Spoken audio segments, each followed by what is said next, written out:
In this video we'll talk about subdomain 2 to 3 on information system and information processing facilities. Protection is important, and let's start with control 2.3.1. This control states that the organization must define, document, and approve cybersecurity requirements for protecting information systems and information processing facilities. This is an important step in ensuring the protection of these assets against cyber risks. To meet this control, the organization should first identify the information systems and information processing facilities that need to be protected, such as servers, workstations, and network infrastructure. Once the assets have been identified, the organization should then establish a set of guidelines and procedures on how to protect these assets. This should include what types of security measures should be implemented, such as firewalls, intrusion detection and prevention systems, and antivirus software. For example, a company that operates an e-commerce platform would identify their web servers, application servers, and database servers as critical information systems that need to be protected. They would then establish guidelines and procedures for protecting these assets, such as implementing firewalls to prevent unauthorized access, deploying intrusion detection and prevention systems to detect and block malicious traffic, and implementing antivirus software to protect against malware. In terms of technology, there are many tools and solutions available that can be used to help implement the cybersecurity requirements for protecting information systems and information processing facilities. Examples include firewalls, intrusion detection and prevention systems, antivirus software, and security information and event management (SIEM) systems. Moving on to Control 2.3.2.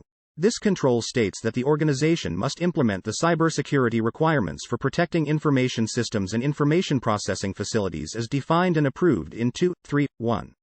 This means that the organization should put their guidelines and procedures into action by implementing the security measures that were outlined in the previous step. For example, the e-commerce company would implement the firewalls, intrusion detection and prevention systems, and antivirus software on their web servers, application servers, and database servers. They would also establish procedures for monitoring the security of these systems, such as regularly reviewing log files and security alerts, and conducting regular vulnerability assessments to identify and address any weaknesses in the systems. Let's move on to Control 2.3.3. This control states that the cybersecurity requirements for protecting information systems and information processing facilities must include at least the following: advanced, up-to-date and secure management of malware and virus protection on servers and workstations. Restricted use and secure handling of external storage media.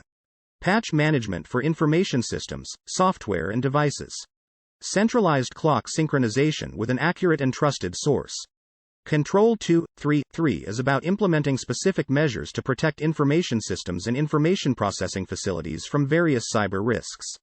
One example of how to meet this control is to implement an advanced malware and virus protection software on all servers and workstations in the organization. This software should be kept up to date with the latest threat definitions and should be configured to automatically scan and remove any detected malware or viruses. Another example is for the organization to have a strict policy for the use of external storage media. This could include requiring that all external storage media such as USB drives or external hard drives be scanned for malware and viruses before use, and requiring that all external storage media be encrypted to protect data stored on them to prevent unauthorized access or data breaches. To meet this control, the organization should establish a set of guidelines and procedures for the use of external storage media. This may include requiring employees to only use approved external storage devices, and to follow specific procedures for connecting and disconnecting these devices from the organization's network. Additionally, the organization should implement technical controls, such as data encryption and access controls, to ensure that the data on the external storage devices is protected. A good example of this would be a company policy that states that all external storage devices must be encrypted using AES 256 encryption before they can be used to store company data. Additionally, the company may also have a procedure in place where all external storage devices must be scanned for malware before they are allowed to connect to the company's network. In terms of technology, there are a number of tools and solutions available that can help organizations implement this control.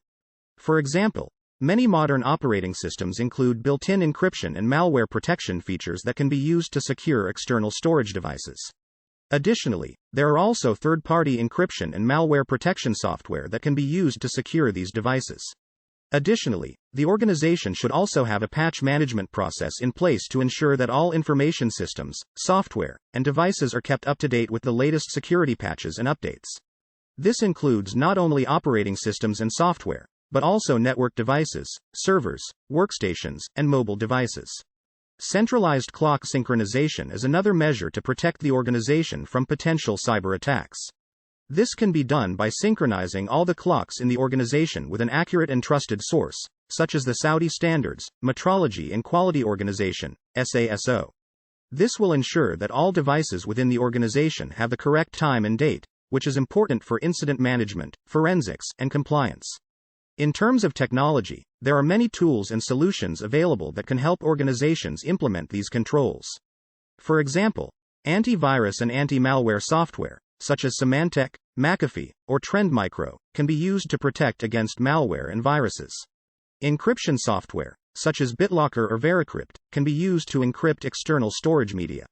Patch management software, such as SCCM or WSUS, can be used to manage software updates and patches.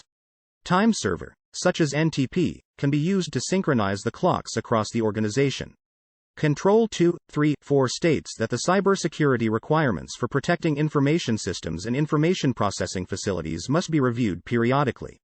This means that the organization should regularly review and assess the effectiveness of their cybersecurity measures for protecting information systems and information processing facilities.